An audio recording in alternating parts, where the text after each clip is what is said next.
Y a esta hora saludamos en Caracas, Venezuela, a Juan Manuel Rafali, abogado y profesor de Derecho Constitucional. Muy buenas noches, abogado. Gracias por estar con nosotros. Sí, buenas noches. Gracias por la llamada. Quisiera empezar preguntándole en qué consiste la apertura de un proceso para determinar la responsabilidad política del presidente y la diferencia del proceso de iniciar un juicio político. Sí, en Venezuela la posibilidad de enjuiciar al presidente de la República se concreta a la vía judicial y es competencia de la Sala Plena del Tribunal Supremo de Justicia. Es el famoso impeachment, como lo vivió, por ejemplo, Brasil y como se vivió aquí mismo en Venezuela cuando fue destituido el presidente Carlos Andrés Pérez. Lo que se ha planteado en la Asamblea Nacional es una evaluación política, es decir, un juicio político sobre la responsabilidad del presidente en la crisis que hay.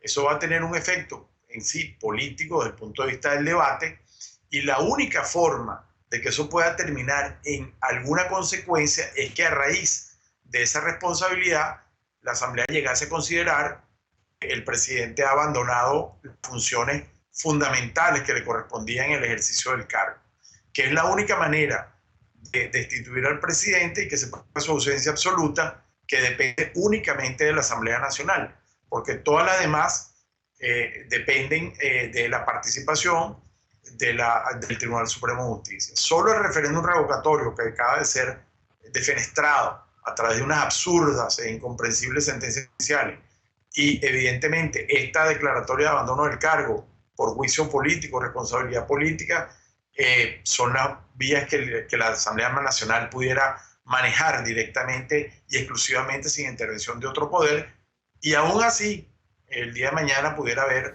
alguna sentencia de la Sala Constitucional declarando que ese procedimiento es írrito. De modo que la Asamblea Nacional tendrá que seguir luchando en este sentido contra las decisiones del Tribunal Supremo de Justicia, y lo que realmente puede legitimar cualquier acción de la Asamblea Nacional y lograr que haya un proceso efectivo de cambio en Venezuela es la manifestación de la gente en la calle.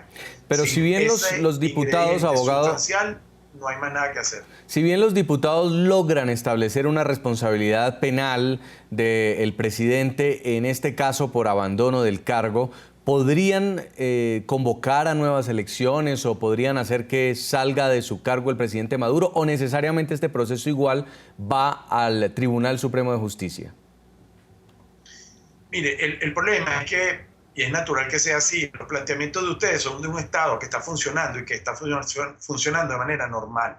Y en Venezuela las instituciones del Estado no están funcionando porque, como acaban de ver, la Fuerza Armada está totalmente politizada, la Asamblea Nacional está anulada por sentencia del Tribunal Supremo de Justicia y el Consejo Nacional Electoral se presta para que no hayan procesos electorales.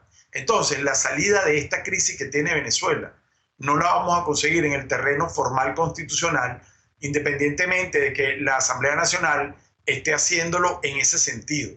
La única manera de que estos esfuerzos que está haciendo la Asamblea Nacional para que en Venezuela se respete la división de los poderes públicos y su autonomía y que haya un proceso electoral que solucione la crisis es que la gente en ejercicio de la soberanía popular cree una situación en las calles de descontento, de presión y de malestar que obligue, sea por la vía del diálogo o por vía de acuerdos directos, a una solución diferente, que puede ser una renuncia del presidente, puede ser reactivar el referéndum revocatorio, puede ser adelantar elecciones. Pero todo eso tiene que ser el producto de un acuerdo político que no se va a dar nunca si la oposición no se manifiesta en las calles de Venezuela, como ha sido convocada mañana.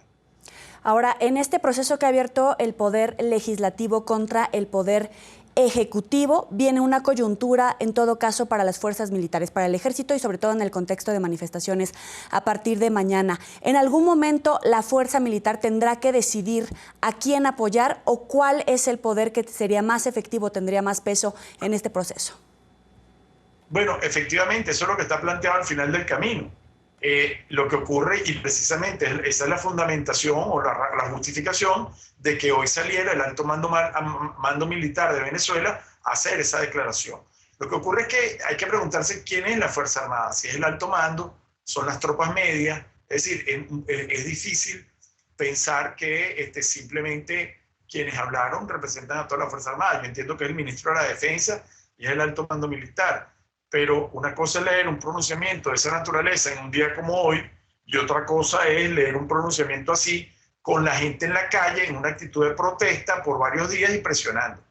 Ahora, si la gente no reacciona, si la gente no presiona, si la gente se queda en sus casas, pues este tipo de pronunciamientos como el que hizo la Fuerza Armada tendrán pleno vigor, vendrán sentencias del Tribunal Supremo de Justicia nuevamente descalificando a la Asamblea Nacional y bueno, las posibilidades de un cambio a corto plazo en Venezuela a raíz de estas gestiones que está haciendo la Asamblea Nacional en cuanto a la ruptura del orden constitucional van a ser muy remotas y habría que esperar el año 2018, que es cuando son los próximos eventos electorales a nivel presidencial.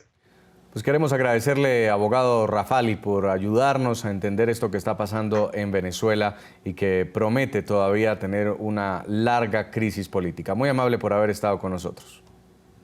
Gracias por la llamada. Hasta luego.